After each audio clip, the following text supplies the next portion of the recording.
Ini adalah negara yang dijuluki neraka dunia. Dari namanya saja sudah ketahuan ada apa di negara ini. Negara yang paling miskin di Asia Tenggara, yang mendapatkan tongkat estafet tuan rumah SEA Games ke-32 pada tahun 2023 dan mengubah perhelatan olahraga bergengsi itu serupa porseni sekolahan. Meski jarang dibicarakan, ada beberapa fakta menarik tentang negara ini. Mari kita berkunjung ke Kamboja. Hell on Earth alias neraka dunia. Julukan ini sebenarnya berlaku di masa lampau. Kamboja dari tahun 1975 sampai 1979 berada di bawah pemerintahan Partai Komunis Kamboja atau populer disebut Khmer Merah, dipimpin oleh Pol Pot, politikus yang membawa ide Marxis-Leninisme yang berarti berhaluan ke Uni Soviet kala itu. Dan seperti kebanyakan kampanye anti-komunis di banyak negara, kepemimpinan Pol Pot pun demikian. Digambarkan sangat kejam, membantai 2,5 juta jiwa penduduknya. Pembantaian yang dilakukan anggota partai pun sangat bengis, sampai-sampai membuat banyak warga bergidik jika mengingatnya. Tidak hanya itu, ada banyak penerapan kebijakan yang dinilai terlalu berlebihan untuk mencapai cita-cita yang diinginkan oleh partai, seperti pelarangan peredaran mata uang dan pengobatan ala barat. Hampir semua warga dipindahkan ke desa untuk mengolah pertanian kolektif. Wabah dan kelaparan menyebar dengan hebat. Tidak hanya pekerja, partai juga mempersempit gerak para intelektual. Sampai-sampai orang yang mengenakan kacamata akan dicurigai sebagai intelektual. Itu berarti eksekusi. Hal inilah yang membuatnya menjadi neraka dunia. Hingga akhirnya Partai Revolusioner Rakyat Kampuchea dari Vietnam mengambil alih kekuasaan setelah melakukan serangan balasan usai Kamboja menyerang mereka. Meski sama-sama membawa paham komunisme, tapi partai dari Vietnam ini menerapkan hal yang berbeda. Setelah mengambil alih kekuasaan, Republik Rakyat Kampuchea pun didirikan di Kamboja, pemerintahan yang juga berhaluan komunis.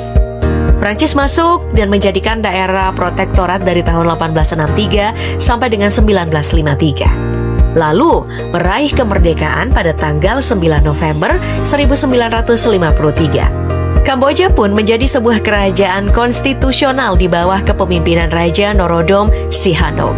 Kini, Raja Kamboja adalah anak tertua dari Sihanouk bernama Norodom Sihamoni yang naik tahta pada tanggal 14 Oktober 2004. Raja ini memiliki anak yang tersohor karena kecantikannya. Disebut mirip Lisa Blackpink dan terjun ke dunia entertainment. Bernama Jenna Norodom, putri yang lahir di Prancis ini juga dikenal karena berprestasi. Menguasai 5 bahasa dan menjadi brand ambassador dari berbagai merek terkenal. Di era modern ini, Kamboja dikabarkan tidak memiliki satupun gerai McDonald sampai tahun 2015. Sudah banyak gerai atau restoran cepat saji populer, tapi cuma McDonald yang belum ada. Laman ini menuliskan bahwa membeli hak untuk mengoperasikan merek makanan cepat saji Amerika berharga 5,8 juta dolar. Jauh lebih mahal daripada mengakuisisi waralaba restoran Asia yang populer. Dan orang Kamboja makan lebih banyak nasi daripada sup. Mungkin ada hubungannya ya dengan Kamboja sebagai negara termiskin di Asia Tenggara. PDB-nya berada di peringkat 110 dari 195 negara, dengan besaran 28 miliar dolar saja.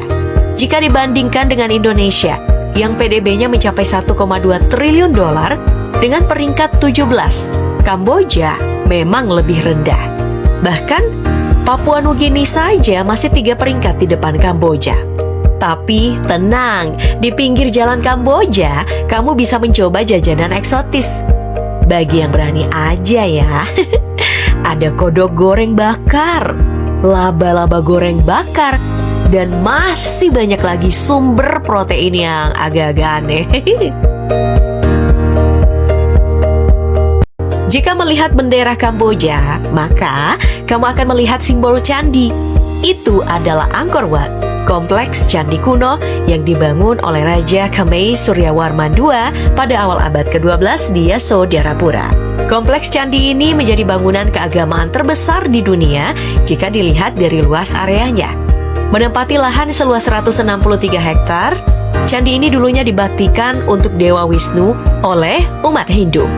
Kemudian beralih fungsi menjadi bangunan pusat keagamaan umat Buddha pada abad ke-12. Agama yang kini jadi agama mayoritas, sekitar 97% populasinya memeluk agama Buddha. Umat Buddha dari seluruh dunia sering berkunjung ke situs ini. Juga udah jadi destinasi wisata selain wisata agama. Megah, bertaburan relief-relief keagamaan, dan dikelilingi waduk sepanjang 5 km. Dengan pemandangan magisnya. Gak salah jika dipilih jadi salah satu lokasi syuting Tomb Raider yang dibintangi sama Mbak Angelina Jolie. Dan diakui sebagai situs warisan dunia oleh UNESCO pada tahun 1992. Tahu nggak? Kalau banyak ahli yang berpendapat bahwa pembangunan Angkor Wat erat kaitannya dengan dinasti Syailendra di Jawa yang menguasai Asia Tenggara pada abad ke-7 Masehi. Simbol Angkor Wat ini jugalah yang membuat bendera berwarna merah dan biru tua Kamboja menjadi bendera unik. Gak ada samanya di dunia. Kamboja masih punya satu warisan dunia, danau air tawar terbesar di Asia Tenggara bernama Danau Tonle Sap yang telah diakui UNESCO pada tahun 1997. Danau ini memiliki dua keunikan. Pertama adalah aliran airnya akan berubah arah 2 kali setiap tahun. Kedua, ukuran danau mengembang dan mengecil secara dramatis sesuai musim. Di danau ini terhampar jajaran rumah terapung yang menjadi kampung para nelayan.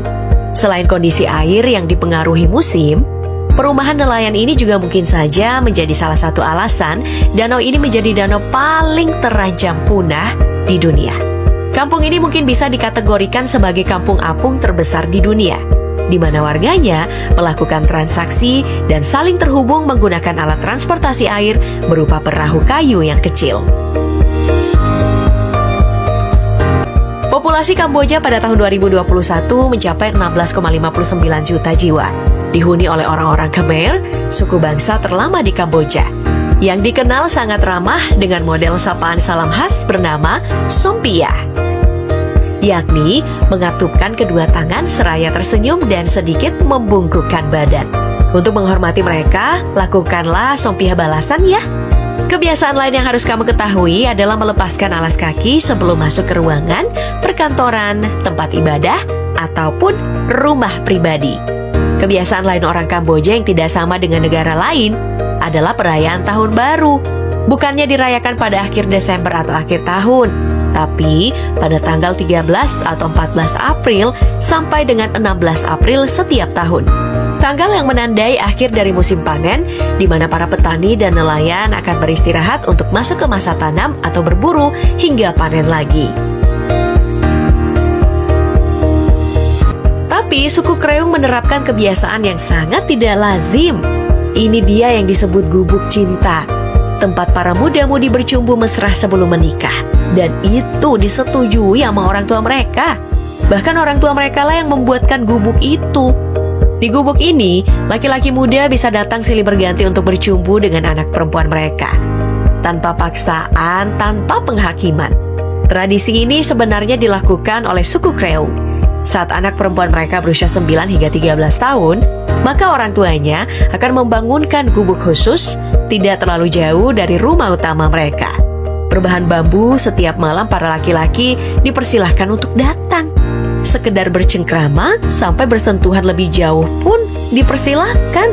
Setelah berhubungan dengan beberapa laki-laki, anak perempuan bebas memilih yang mana yang disukainya. Saat itulah mereka bisa berhubungan intim seperti suami istri. Tradisi ini dinilai bisa mengajarkan anak perempuan mereka bersosialisasi dan belajar bertanggung jawab dalam urusan tubuh mereka. Tradisi ini sendiri diterapkan sejak tahun 2003 saat ada kasus di mana seorang anak perempuan mendapatkan tindakan agresif dari sang kekasih.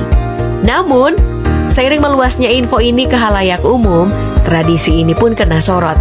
Dianggap tidak sesuai dengan kebiasaan umum orang Kamboja atau bangsa Khmer, di mana cinta pranikah dinilai dosa. Belum lagi proses pengenalan remaja kini telah terbantukan oleh sosial media dan gadget.